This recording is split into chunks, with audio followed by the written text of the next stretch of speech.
Triveni, kindly share with us your personal reminiscences with His Grace Dr. Paulos Mar Gregorius. Paulos Mar Gregorius Trimeni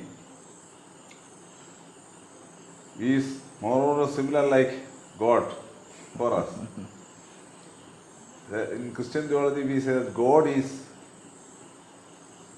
very far beyond, but He is not remote. This can be applied to our church fathers too. So the same thing can be applied to Gregorius Trimeni. I see him personally when I was a seminary student. Trimeni was the principal of the seminary when I was a student there. Of course. 80s. Of course. It was, my study period was 1984 to 88. Of course, Trimeni was principal even before that. And Reverend Father Joshua was a vice principal at that time. When I entered the seminary, that was the situation. Trimeni was not there always. Because as an international figure and as a metropolitan of Delhi diocese, he was always traveling here and there for many symposiums, seminars, conferences, etc. etc. Even Trimeni was very busy with his administrative affairs of Delhi diocese. Yes. But at the same time, he was doing very well as the principal of the seminary. Even if he was not there always, whenever he comes there, he checks each and every minute details. Okay. That is very clear.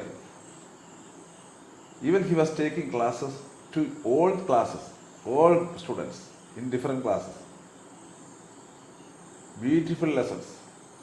Even if he is a very high theologian, some deep theologies are there, he identified himself with the students and taught us. In their own language. In our own language. Not simply the Malayalam or English. I am talking. He was reading our mind and teaching us in a very different way, so that we could understand all whatever he was teaching us. It is very difficult to understand the theology of Gregorius Trimeni if he say it directly. That is the first character and quality of Gregorius Trimeni that I noted. Because Trimeni identified himself with us and he understood us, our capacity, and then he taught us. Okay. That is a very good character of a good teacher. This is what I can tell you about Gregorius Trimeni as a teacher.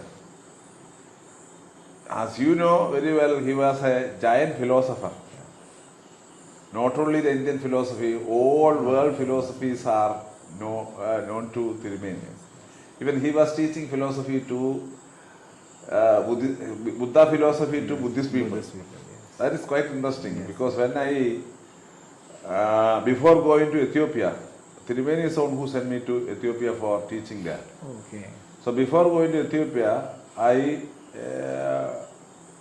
happened coincidentally, I went to Delhi for getting my Ethiopian visa. So I spent there for 2 or 3 weeks. Trimeni permitted me to stay there in the Aramana. Okay. At that time, Trimeni had some classes, lectures on Buddha philosophy to Buddhist people. So Trimeni took me with him to those classes. Then I was feeling wonder, I don't know how to explain that thing. A Christian theologian, a Christian philosopher teaching Buddha philosophy to Buddhist people. That is quite, rare. We can say that it's a rare thing and unique thing. Also, he was an exemplary theologian in all field of Christian theology. Trimeni does not want to have a book with him in order to explain something. Everything is in his mind. He was an encyclopedia, theological encyclopedia, we can say. That was a character. And a unique bishop of the church. He was not same like all the other bishops of the church.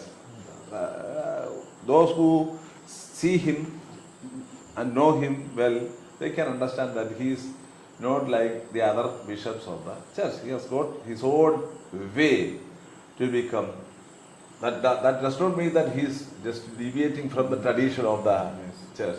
He keep the tradition, he keep the faith of the church. He is very strong in the liturgical administration of the church, etc., etc. That is there. But at the same time, he is unique in all things. This is what we feel as students when we were studying there in the seminary.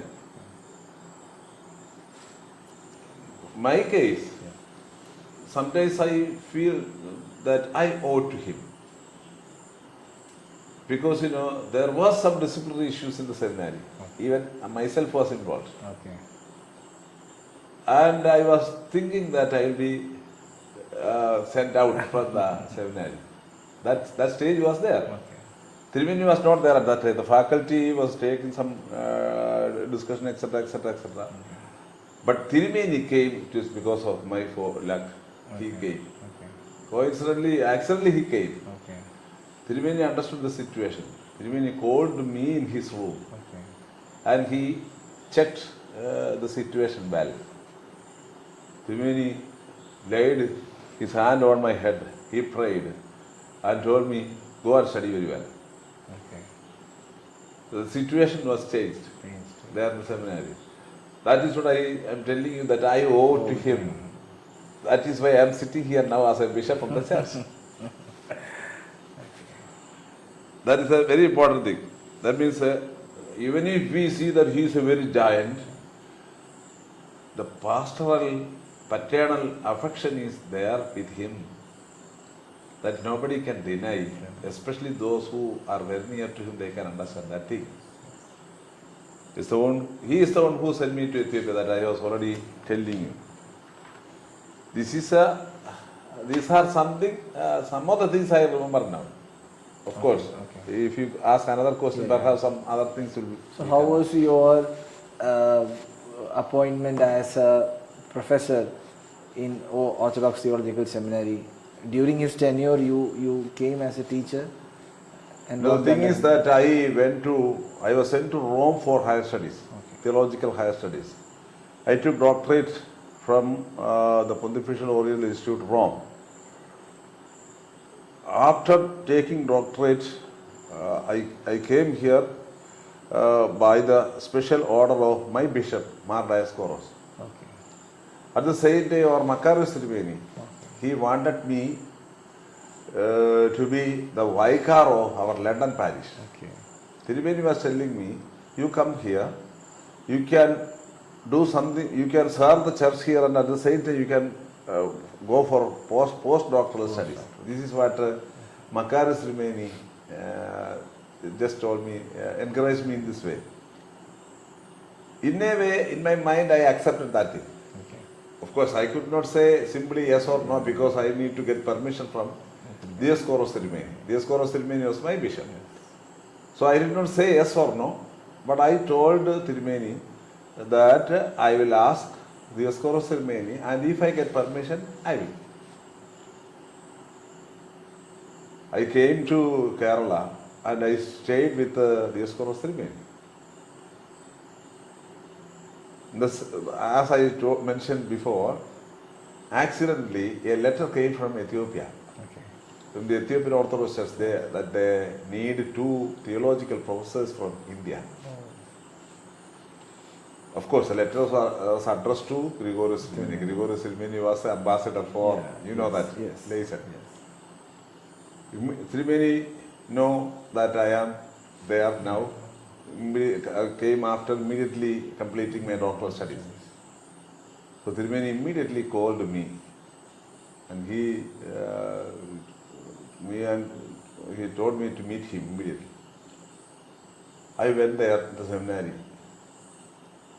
Tirumeni told, you should go to Ethiopian seminary because they are our sister church. We have got a very good tradition of connection between these 2 churches. then Tirumeni was telling that I myself was teaching there sometimes. Yes. So you should go ask my successor. This is what he Okay. Tirumeni told me. I was a bit reluctant to say yes because I had a very good promise from the other side, Makarios Tirumeni. Exactly. Makarios Tirumeni was telling me that you go to London and study there and serve the parish. Grigorios Tirumeni is telling this thing. What to do? Yeah. Then I went back to Dioscoros Tirumeni and asked him, what is the suggestion? Tirumeni was telling, Grigorios Tirumeni is a unique figure in our church. He has got some intention in his mind. That is why he asked you to go to Ethiopia. Not only that, Ethiopian church is our sister church. When they ask something, we need to respond immediately. So you just obey Grigorios Tirumeni. This is what Dioscoros Tirumeni instructed me. Then immediately I called by phone to Grigorios Tirumeni that I am ready to go to Ethiopia. Of course, I had pushed from different areas that no need to go to Ethiopia. Ethiopia is not a good country, etc., etc. That feeling was there, but at the same time, as the instruction of Dioscoros Tirumeni, I just said yes to Grigorios Tirumeni that I am ready to go to Ethiopia, and I asked pardon to Makarios Tirumeni. This is the way. This is that means another point in my life, milestone in my life, that my connection with the other church. Mr. Tirumeni, as you rightly said, you were almost the successor to him while teaching in Ethiopia.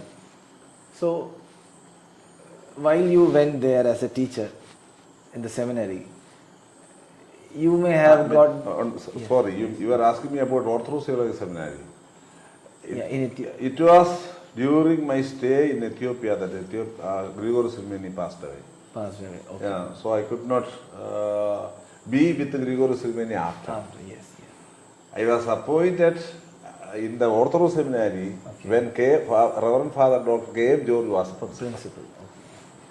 So, Tirumeni, while you were in Ethiopia, so you may have thought at one time that my predecessors are Metropolitan Paulos Mar Gregorius, Father V.C. Samuel, who have taught in the seminary. So that might be a big inspiration for you, and also at the same time a big responsibility. How will you continue this great legacy in Ethiopia? It was a big inspiration to me, but at the same time I was very anxious and I was afraid. Because how can I be the successor to Paulos Mar Gregorios Tirumeni in the Ethiopian Orthodox Theological Seminary? How can I be there as the successor to Father V.C. Samuel? Not only both of them, there are other big professors of the church where they are teaching there. So I was always afraid. I did not say that I am the successor to them. Even somebody was telling, I was telling you that Tirumeni told me like that. Yes. But I never told anybody that I am the successor to Grigorios Tirumeni, that because I know my capacity, where I am standing. See. But at the same time, by God's grace, I could do something in Ethiopia, keeping the legacy of Paulos Mar Gregorios Tirumeni, V.C. Samuel Echenna, and the other professors who taught there. Ethiopians, all these fathers are still alive in the mind of Ethiopian people, especially Grigorios Tirumeni. Grigorios Tirumeni was there as Paul Varghese. He was serving there as the personal assistant of His Majesty Emperor Haile Selassie. Then another unique incident is that he wrote and formulated a grammar book for Ethiopian people about the Amharic language, not English grammar, another their language. Even it was not done by any Ethiopians at that time. Grigorios Tirumeni is the one who gave the we can say that the initiation to that academic process for the Ethiopians too. That is what I told you, that he is still alive. Even I go there now, they immediately ask, you are belonging to the Church of Father Paul Varghese. That's the people who know him. Of course, these days many people already passed away. But when I taught there in the Ethiopian seminary, many people were telling me like that. Then for a church, how relevant and significant is to be autocephalous, especially in the Indian context and also with regard to the executive, legislative and judiciary of India?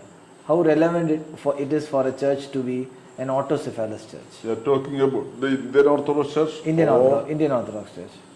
You know, our church at present is an autocephalous church. You know very well. Because it has got its own head, its own administration. And we don't allow anybody from other countries to interfere unnecessarily in the affairs of the church. This is the nature and character of all the Orthodox churches.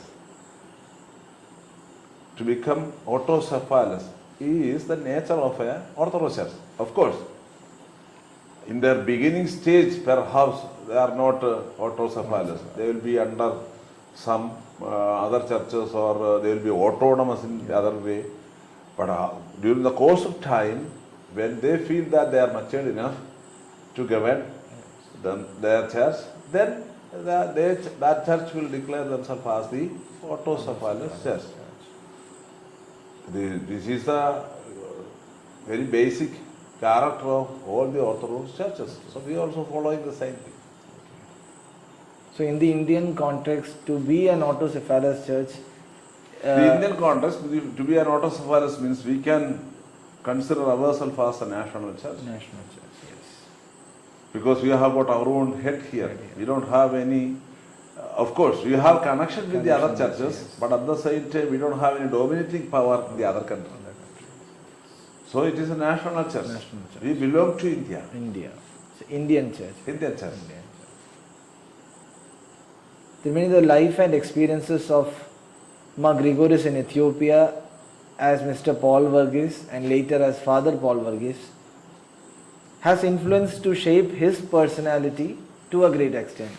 You also being a professor in Ethiopia, so what were the lessons of spirituality that you also acquired from Ethiopian Orthodox Church? I was telling you about Mar Grigoris as he was doing something as personal assistant of His Imperial Majesty Haile Selassie, and he was writing grammar book for them. He was teaching in the theological seminary there.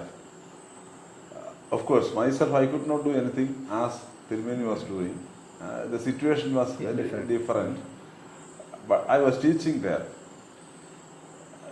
All people who go there, if they want, they can inherit many things from the Ethiopian Orthodox Church. Their spirituality. Of course, their theology is one and same with us. Yes. Their theology is called Tewahedo Church. Our theology is also called Tewahedo theology.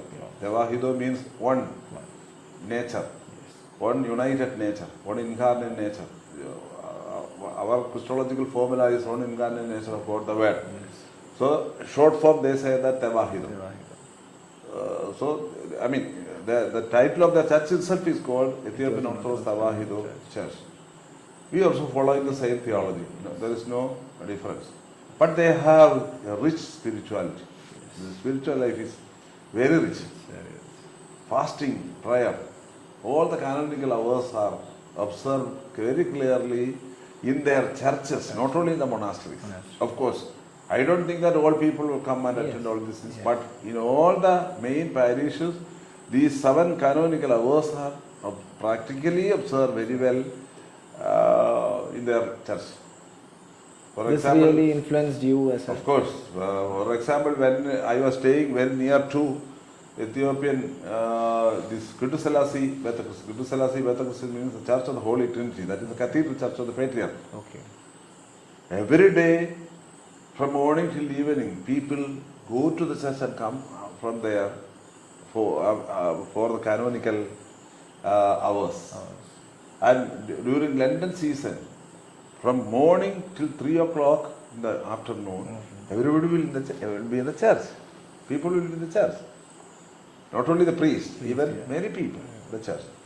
If I tell you one story, I feel bit shame, but I can tell you.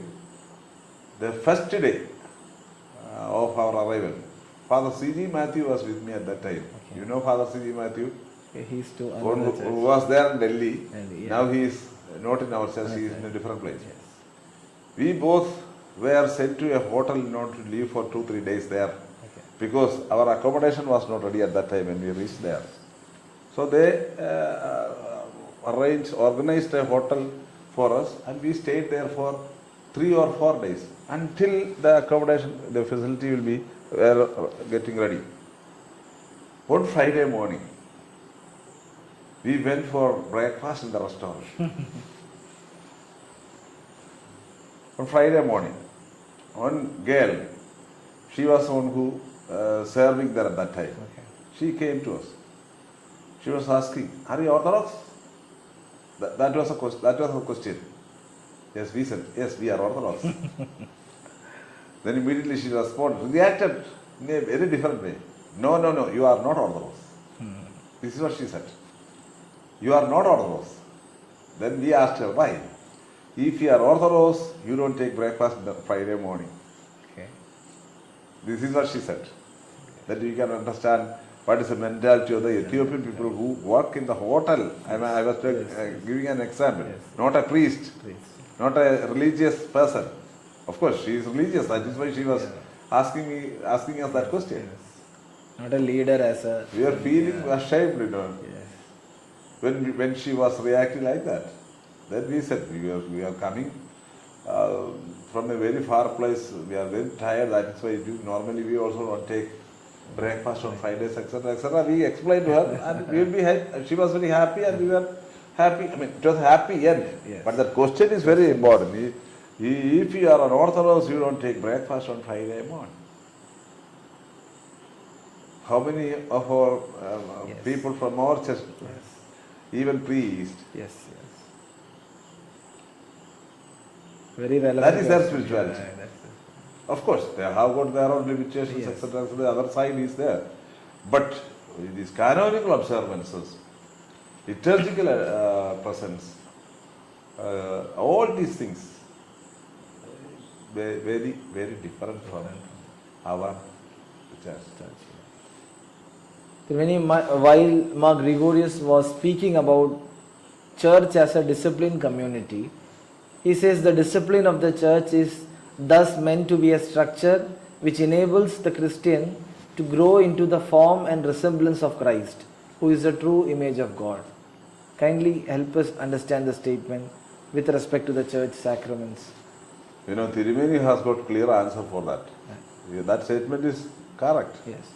Tirumeni was teaching us why you are called Christians. Why you are called Christians? Because you are Christ-like. You should be Christ-like. Christ was teaching us that you should be perfect as a heavenly Father is perfect. So the image, we are the image of Christ. Ultimately, we are the image of God. Christ is a visible image for us. Whatever we do, whatever we say, whatever we act, anything be Christ. Even it is not Christ-like, it should be Christ. That is Christ. This was the teaching of Paulos Gregorius Tirumeni and even Georgios Marostas Tirumeni. Both of them are teaching like that. I remember very well when they were teaching us. Whatever you do, whatever you say, etc., etc., it should be Christ-like. But why? Because you are the image of God, and Christ is the visible image of, ultimate visible image of God. He uses a word which is very striking, Tirumeni, that is a disciplined community. Yeah.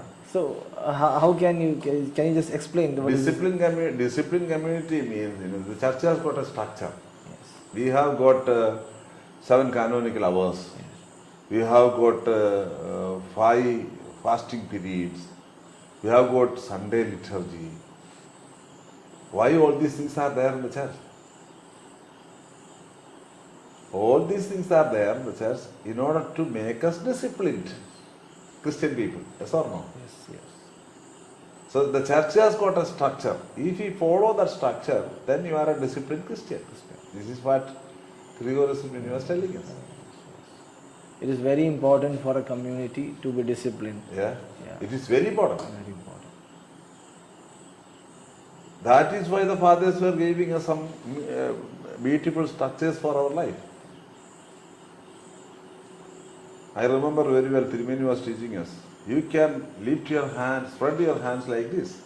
But whenever you spread your hand like this, check whether it affects the others too. That means you cannot do simply like that. Yeah, yes. You have to do whenever, within the, whatever you should do it within the structure. This is what he was teaching us. With regard to Christology, Tirumeni, as you are also a teacher of a Christology subject, he says only a Christology that holds together the 3 aspects, creation, redemption and eschatological fulfillment, can be an adequate Christology. So what is this statement all about? Creation, Redemption and eschatology. Eschatology. Yes. What is salvation? You just read the books of Grigorius Simeoni, you will understand this thing. Yes. What is salvation? Do you think that the salvation is something that we are going to accomplish at the end of our life? No. It has got a past reality. Yes. It has got a present reality. And it has got a future reality. Past one is creation in our life. Yes or no? Yes, yes. Present one is redemption. We are redeemed by our Lord Jesus Christ. We say that. Yes. Future, that is a completion and perfection. At present, we are living in the present by combining what is in the past and what is in the future. The future and the past will come together in the present. This is what they taught. Very beautiful. So creation is there, redemption is there, soteriology is there. You cannot simply discriminate each other, separate each other, one from the other. If you separate, then it is not a good Christology. Salvific activity is not simply the crucifixion of our Lord. Salvific activity is there from the beginning of creation till the end. We don't know exactly when it will be. That is why we are putting eschatology inside. Yes. I hope you got it. Yes, a very beautiful explanation. Yeah. Thank you for that explanation. Also, in one of the statements, Mark Gregorius says, a non-Eucharist Christology is dangerously misleading, for it is the Eucharist that we can experience both incarnation and meeting of the Holy Trinity, and not in our Christological formulations. So, how can we understand this statement? You know, when we were studying theology, we were taught in the preliminary classes itself that theology is not knowing God. Okay. Theology is having God in oneself. Okay. This is what we taught. We are taught. Yeah? I was taught by people like Grigorius Simeoni, and I taught to my students this thing. What is theology, etc., etc. This question, when this question comes, we are teaching these things. This is not simply knowing God. Of course, we should know God. We should try to know God. But it is not simply that way. It is something that we should have God in ourselves. Having God in ourselves. Inheriting Him inside. How can we do it? Those are considered Him as a spiritual, theological, philosophical giant. I was telling you in the very beginning itself. It's the only thing I can say. So, Tirumeni, what will be the 3 qualities of Mark Gregorius that can help the upcoming, the present and future generations to be more closer with the church? I know Triveni has got many characters. Many characters, But yeah. I can give you three as you asked me. One, he was a man of hard work. Okay. You know why I am telling this thing? Triveni was paralyzed Okay. towards the end of his life. Yes. One day when I went to his room, I was seeing one thing. With one hand, Triveni was doing by himself, without any help, in his room. Okay. Who can do that? We have got all hands with us Yes, now, yeah. but we need help now. Yes. Always working. I don't know, perhaps he was thinking, even when he was sleeping. Sleeping time also thinking. That character was there. That's the first thing. Then, in another way, I can say, a man who loves his enemies, but at the same time, hate their evil. Okay.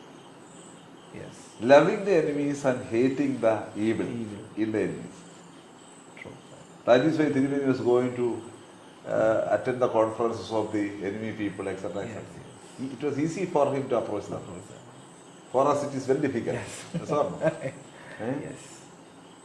This is the character of the early church fathers. Loving the enemies and hating the evil. They are wrong thing. Just following. That's the second thing I can tell. We can also follow the same thing. The third thing is a father of forgiveness, I can say. I was telling one story about my case. A father who forgives. That is paternal. I don't know whether everybody will accept, because everybody was seeing, majority of the people were seeing Tirumeni in a different way. As a scholar, he was always pushing others by beating others, etc. etc. That character was there. Yes. But that was not the real character Real of character. Paulos Grigoris Tirumeni. Because Tirumeni did not want to want the destruction of anybody. Tirumeni wanted to save everybody. He supported him. Giving support to everybody. You know, that is what I said. Yeah. A man who forgives. These are the three things I can tell you. Yes. I mean, my life experience. Yes. I am extremely happy to know that our beloved Shinu K. Thomas Achan is doing a wonderful job on our beloved Paulos Mar Grigorius Tirumeni of blessed memory. Paulos Mar Grigorius Tirumeni was a spiritual, philosophical, theological giant. Tirumeni should be known to all our children who are in India and abroad. Achan is doing a marvelous job to make Tirumeni known to all our children who live all parts of the world. I wish him all success, and I hope all our children will be benefited through this documentary. May the intercession of Paulos Mar Grigorius Tirumeni be with Shinu Achan and all others who are associated with this marvelous project. God bless you all.